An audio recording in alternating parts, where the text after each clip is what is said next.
pagtatapos ng ika-4 na State of Nation Address o SONA ni Pangulong Ferdinand Marcos Jr., positibong resulta naman ang natanggap ng administrasyon pagdating sa trust at performance ratings ng presidente.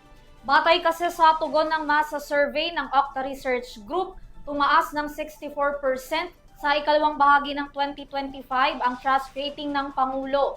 4 na puntos ang diferensya kumpara sa naunang survey noong first quarter. Umakyat din sa 62% ang kanyang performance ratings mula sa nakalipas na 59%, kung saan pinakamataas ang nakuhang trust at satisfaction ratings ni PBBM mula sa Balance Luzon na may 70% at 74%.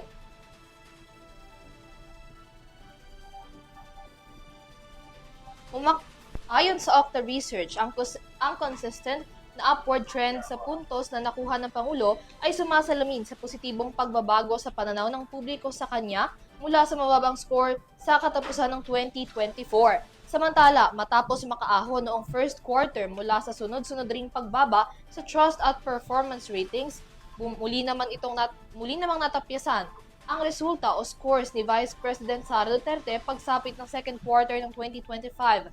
Batay sa parehong survey, bumaba sa 54% at 50% ang nakuhang trust at satisfaction scores ng ikalawang Pangulo.